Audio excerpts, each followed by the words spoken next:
สวัสดีค่ะพ่อแม่พี่น้องสวัสดีFCทุกท่านเนาะค่ะกลับมาพบมาพอกับเจตาพารวยคือเก่าเนาะค่ะในทางช่อง YouTube มื้อนี้เจตาก็จะวางแนวทางของฮานอยค่ะคลิปนี้เป็นของฮานอยเนาะมื้อนี้ค่ะวันที่31ฮานอยมีทุกวันออกทุกวันเนาะค่ะทางช่องของเจตาก็จะมีหลุด3น้อยค่ะหลุด3น้อยจะมี4เซียนเนาะ เจ๊ปากแดงเจ๊ตาพารวยแนวทางพ่อเก่งแล้วก็อสมใจค่ะแนวทางรูด3น้อยเนาะจะมีลูกจะมีรูด3น้อยรอบแรกก็จะมีพิเศษ5:30ปกติ6:30 VIP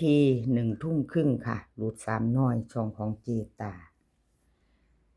มาเบิ่ง5น้อยบาทนี่พี่น้องของหมู่บ้านนี่มาเป็นจัง4บาทเจ๊ปากแดงก็หลุดไปเนาะค่ะพี่น้องหลุดไปบ่เข้าบ่เดินเนาะเจตาให้กำลังแรงใจขอโทษขออภัย FC ค่ะขออภัย FC ที่แนวทางบ่เดินเนาะไม่มาเนาะค่ะบ่เดินบ่เข้ามาไปใหม่มื้อนี้ค่ะเจตาให้กำลังแรงใจคือเก่ากราบขอบบุญขอบคุณเจ๊ปากแดงค่ะที่ให้แนวทางฮานอยมาเนาะรูด3น้อยกราบขอบพระคุณเป็นอย่างสูงรูดไปก็ไม่มาเก้ารูดไปไม่มาคือเก่าค่ะไปต่อคือเก่ากับรูด3น้อยเนาะวิ่งรูดค่ะเจ๊ปากแดงเพิ่นให้มา9กับ8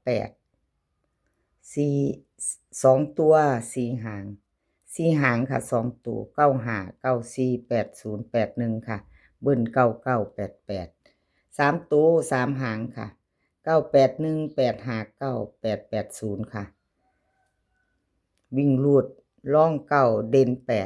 8 2ตัวค่ะ2ตัว2หาง9 4 8 0ค่ะเพิ่นเน้นให้เนาะเน้น3ตัวค่ะ8 8 0ฮานอยค่ะมีทุกวันออกทุกวันแคปหน้าจอค่ะใครจะไปต่อใครจะรุ่นกับเจ๊ปากแดงเนาะ FC รุ่นใหม่มือแรง3น้อยกับเจ๊ปากแดง FC เพิ่นเนาะครับพี่ FC เจ๊ปากแดงค่ะเลขทุกตัวเอามาวางเพื่อเป็นแนวทางค่ะโปรดใช้วิจารณญาณในการรับชมเป็นอย่างสูงเนาะค่ะฮานอยค่ะคลิปมาไปต่อค่ะ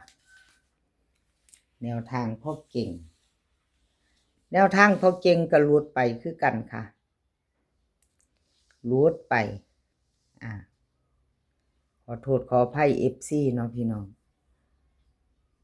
แนวทางรูดบ่เดินบ่เข้ารอบหนึ่งกับบ่มีบ่มาเนาะเจตาเป็นกำลังใจให้เป็นเพียงแนวทางเนาะค่ะมีเขามีหลุดมาไปต่อค่ะเป็นกำลังใจให้กันและกันเหมือนเดิม30หลุดไป31ใหม่มาแล้วค่ะแนวทางอะไรก็เกิดขึ้นได้เนาะค่ะไม่แน่นอนสำหรับแนวทางเนาะพี่น้องสำหรับแนวทางเนาะค่ะแนวทางพอเก่งค่ะรูด3น้อยวิ่งรูดเพิ่นให้มา8กับ4ค่ะ8กับ4 2ตัว4หาง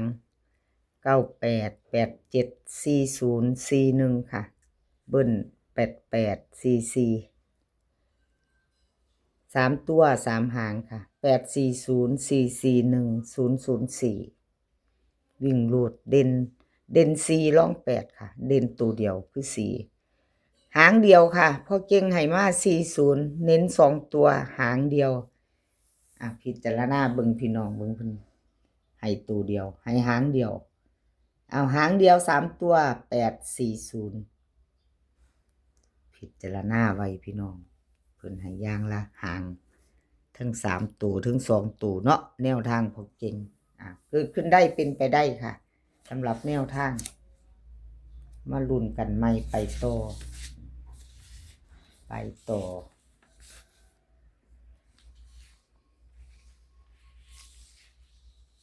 ของเจตาก็หลุดไปคือกันพี่น้องแนวทางของเจตาเป็นจังใดเนาะ FC ของเจตาขอโทษขออภัยเนาะค่ะแนวทางหลุดไปวันที่30 เก่าหลุดไปใหม่มาเนาะพี่น้องมือนี้มาลุ้นกันไหมค่ะบ่มีแนวแน่นอนสำหรับแนวทาง3 รอบมือแรงหลุดใหม่พิเศษปกติ VIP ค่ะแคปหน้าจอไว้ไผจะไปต่อกับเจ๊ตาพารวยค่ะแนวทางก็มีเขามีรูดเนาะพี่น้องเนาะขอโทษขออภัยหลายๆเจ๊ตาพารวยรูด3น้อยค่ะวิ่งรูดเจให้7กับ0ค่ะ2ตัว4หาง76 75 09 08ค่ะเบิ้ล77หางเดียวเด้อค่ะเจตาให้เบิ้ล3ตัว3หางค่ะ709 075 008วิ่งรูดเด่น7ค่ะเด่น7ตัวเดียวร่อง0เน้น2หางค่ะ76 08 008ค่ะหางเดียวเจตาให้มือแรงไปรุ่นกันใหม่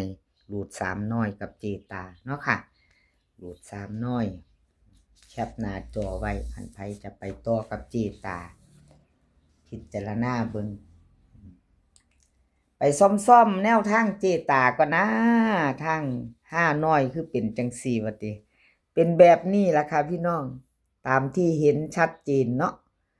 รุดแล้วก็รุดเลยกราบขอโทษขออภัย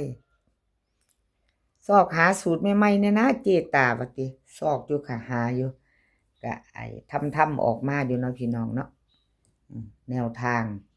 คำนวณเนาะค่ะคำนวณออกมาขออภัยหลายๆทะลุไปพัฒนาสูตรในเด้อเจตาวาติครับขอบพระคุณหลายๆเด้อค่ะที่เขามารับชมรับฟังรูดไปแล้วก็ไปไม่ไปต่อมือนี้จะเป็นจังใดมือแรงรูด3น้อยกับเจตาเนาะพี่น้อง รอลุ้นกันเบิ่งอีกรูด3น้อยมือแรงเนาะจะมาหรือจะไปเนาะพี่น้องไปต่อค่ะไปต่อเป็นของสมใจสมใจก็รูดไปคือกันมื้อวันที่30นี่เป็นจังไดเนาะมารูดหลายแท้เนาะพี่น้องเซียนเป็นจังไดเนาะเอามาไปต่อให้กำลังใจกันคือเก่าค่ะเก่าไปใหม่มาเหมือนเดิมสมใจรูด3น้อย30ขอโทษขออภัยแทนเพิ่นค่ะขออภัย FC ผู้เพิ่นที่เขามารับชมรับฟังเนาะแนวทางบ่เดินบ่เข้าขออภัยแทนสมใจค่ะเจตาให้กำลังใจคือเก่า FC เพิ่นเขามารับชมรับฟังเพิ่นก็ให้กำลังใจคือเก่าค่ะเพิ่นก็ให้กำลังใจไปต่อมาลุ้นกันแล้วก็รับชมรับฟังเบิ่งว่าแนวทางจะเป็นแนวใดจะเข้าหรือจะหลุดเนาะพี่น้อง3น้อยค่ะรูด3น้อยไปต่อเหมือนเดิม5น้อยค่ะวิ่งรูดของเพิ่นให้มา2กับ0 2กับ0 20 21 06 07 2ตัว4หางเนาะพี่น้องเบิ้ล22กับ00 3ตัว3หางค่ะ206 007 220วิ่งรูด2เด่น2ร่อง0ค่ะเด่น2ร่อง0หางเดียวค่ะ20เน้น4หางเน้นหางเดียว20ค่ะ2ตัว3ตัวหางเดียว220ไปต่อกับแคปหน้าจอค่ะกับสมใจมือแรงเนาะรูด3น้อยพิเศษปกติ VIP ค่ะทั้งช่องของเจตาคลิปนี้ก็ขอให้พี่น้องโชคดีค่ะกับรูด3น้อยมือแรงเนาะขอให้โชคดีแล้วก็ให้มีความสุขภาพร่างกายแข็งแรงกันทุกคนค่ะเดินทางไปไสก็ขอให้ปลอดภัยเดินทางไปก็ขอให้มีโชคค่ะกลับมาขอให้มีชัยคลิปหน้าพ่อกันใหม่ค่ะกราบขอบพระคุณหลายๆ คลิปหน้าพอกันใหม่คลิปนี้ก็สวัสดีค่ะ